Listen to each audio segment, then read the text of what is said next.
A young boy sold newspapers on the streets of London. No proper education, no money, and no one who believed he had a future. Most people assumed he would spend his entire life trapped in poverty. Every day was simply about surviving. Some nights, there wasn't even enough food to eat. While other children dreamed about their future, he was forced to grow up far too soon. Life had already decided that he would never become anything more than an ordinary worker. But fate had something entirely different planned. Years later, that same boy's name would become forever linked to one of the most luxurious car brands in the world. Today, kings, presidents, billionaires, and some of the world's most powerful people proudly sit behind the doors of those handcrafted machines. Each one represents perfection, prestige, and unmatched engineering. But here's the mystery. How did a child who couldn't even complete his education build a company that became the ultimate symbol of luxury? How did someone who had almost nothing become obsessed with creating absolute perfection? And what single decision transformed an ordinary mechanic into the man who forever changed the automobile industry? This isn't a movie. It's the extraordinary true story of a boy who refused to let poverty define his future, and instead redefined what quality, craftsmanship, and perfection truly mean. Henry Royce was born in 1863 in a small English village. His father owned a flour mill, but the business struggled for years before finally collapsing. When Henry was only 4 years old, the family's financial security disappeared almost overnight. They moved in search of work, but life only became harder. Then, when Henry was just 9, tragedy struck again. His father died, leaving behind no money, no inheritance, and a family fighting simply to survive. School quickly became a luxury the family could no longer afford. Henry left his education behind and began working while he was still a child. He sold newspapers, delivered telegrams, and accepted any small job that earned a few coins. While other children spent their days in classrooms, Henry learned lessons that couldn't be found in textbooks. He learned discipline, responsibility, and most importantly, he learned what life looked like when failure wasn't an option. Even during those difficult years, one thing fascinated him more than anything else: machines. He could spend hours watching engines, gears, and mechanical tools, wondering why they worked the way they did. He wasn't satisfied with simply using machines. He wanted to understand them. At 14, a turning point finally arrived. One of Henry's aunts recognized his determination and helped him secure an apprenticeship at the Great Northern Railway Works. It was exhausting work. Long days surrounded by smoke, grease, heavy steel, and noisy machinery. But for Henry, it felt like entering a university he had never been able to attend. He absorbed everything around him. During the day, he worked alongside experienced engineers. At night, he taught himself mathematics, mechanical principles, and electrical engineering through books. Every spare moment became another lesson. Every mistake became another opportunity to improve. By the age of 17, Henry had developed skills that many formally trained engineers admired. After working several engineering jobs, Royce realized something important. If he wanted complete freedom to build things his own way, he couldn't spend his life working for someone else. Together with his friend Ernest Claremont, he invested nearly all of his savings, around £20, to start a small electrical engineering company in Manchester called F.H. Royce and Company. The beginning was far from glamorous. Their workshop was tiny, and the room above it doubled as their home. They repaired sewing machines, installed electrical fittings, and accepted almost any job that paid the bills. Some evenings, simple sandwiches were all they could afford.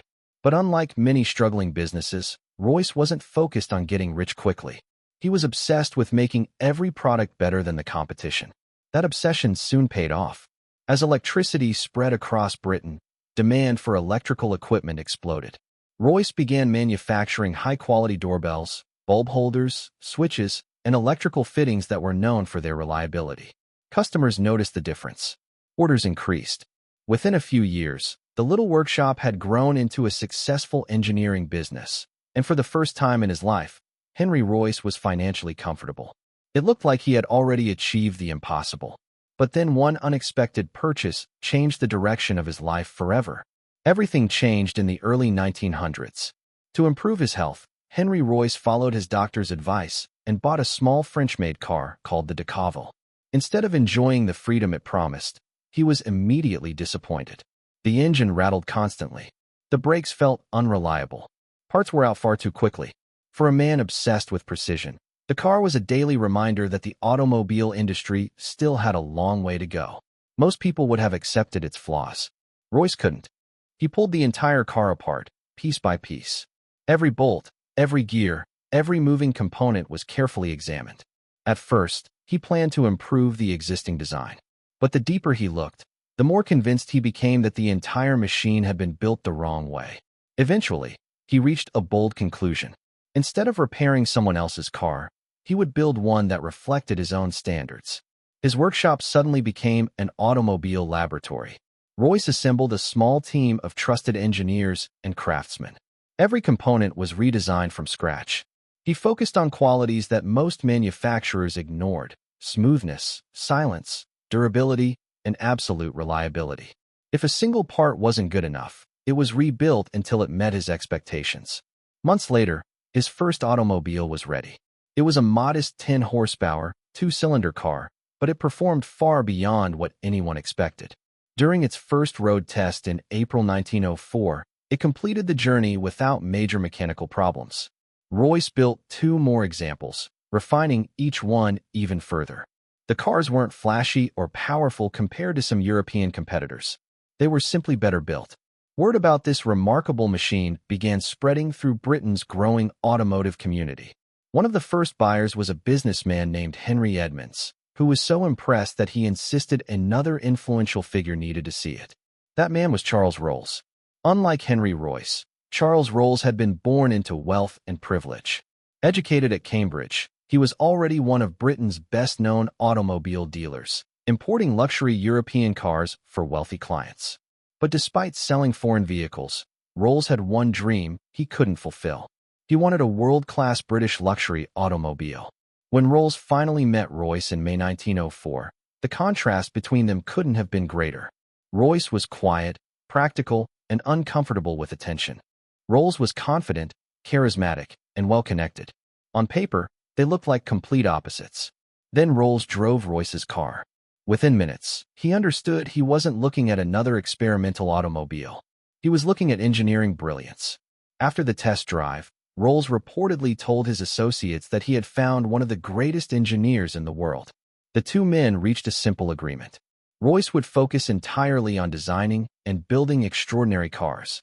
Rolls would use his reputation, business experience, and powerful network to sell them across Britain. It became one of the greatest business partnerships in automotive history. In 1906, Rolls-Royce Limited was officially established. The company introduced several new models, but Henry Royce was already thinking beyond them. He wanted to create a car so refined that competitors would spend decades trying to catch it. Late that same year, Rolls-Royce unveiled a new 6-cylinder automobile finished in elegant silver paint. It would soon become known as the Silver Ghost. The name perfectly matched the experience. The car moved with an almost unbelievable level of silence and smoothness. To prove its reliability, Rolls-Royce pushed the Silver Ghost through brutal endurance testing, covering thousands of miles with almost no mechanical failures. Demonstrations amazed spectators by showing just how little vibration the engine produced, reinforcing the company's growing reputation for perfection. Newspapers couldn't stop talking about it. Soon, journalists began calling it the best car in the world. It wasn't a slogan created by a marketing department. It was a title the automobile had earned. Success arrived faster than anyone expected, but it came with a price. Henry Royce demanded perfection not only from his machines, but also from himself. He spent endless hours inside factories, inspecting engines, reviewing drawings, and improving even the smallest mechanical details. He believed every product leaving his workshop represented his reputation, and good enough was never acceptable. That relentless pursuit of perfection slowly destroyed his health. By 1911, Royce became seriously ill. Doctors feared that years of overwork had permanently damaged his body. Friends urged him to slow down, but slowing down simply wasn't part of Henry Royce's personality. Then an even greater tragedy struck. Charles Rolls, the man who had introduced Royce's engineering to the world, had developed a growing passion for aviation. Flying was still dangerous, but Rolls loved pushing new technology to its limits. In July 1910, While demonstrating his aircraft at an air show, disaster struck. The tail section failed during flight, sending the airplane crashing to the ground. Charles Rolls was killed instantly. At only 32 years old, he became the first Briton to die in an airplane accident. The loss devastated the young company.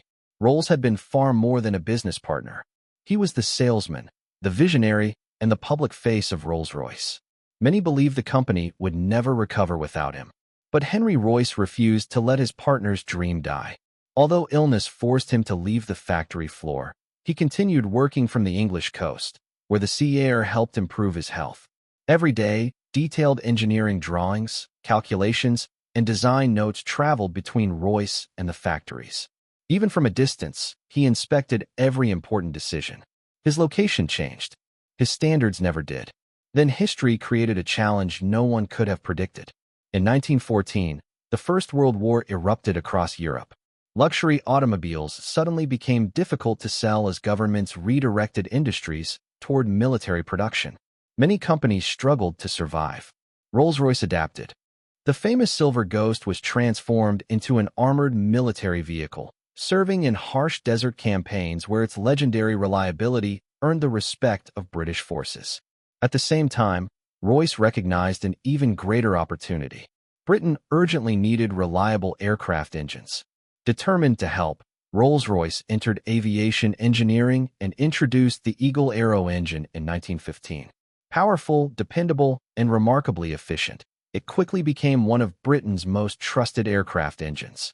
The company soon expanded the lineup with engines such as the Hawk, Falcon, and Condor, helping power reconnaissance aircraft, bombers, and long-range military missions throughout the war. The company that had begun because one engineer hated a badly built French car was now helping shape the future of aviation. After the war, Rolls-Royce continued refining both automobiles and aircraft engines. New luxury models strengthened the company's reputation, while its engineering standards became the benchmark every competitor wanted to match. Even as Henry Royce grew older, he never stopped improving designs. He believed perfection was not a destination, but a process that never truly ended. Henry Royce passed away in 1933. Until his final years, he was still reviewing blueprints, correcting tiny imperfections, and searching for ways to build better machines. He had transformed himself from a poor boy delivering newspapers into one of history's greatest engineers, a man whose name became permanently associated with luxury, precision, and excellence. Today, Rolls-Royce is more than just an automobile brand. It represents craftsmanship, innovation, and uncompromising quality. Its cars remain among the most exclusive in the world, while its aircraft engines continue powering thousands of commercial and military planes across the globe. But perhaps the greatest lesson Henry Royce left behind has nothing to do with cars. He proved that success isn't determined by where you begin. It is determined by the standards you refuse to compromise. A boy with no wealth, almost no education, and every reason to give up spent his entire life chasing perfection. And in doing so, he built a name that, more than a century later, the entire world still associates with one simple idea: the relentless pursuit of excellence.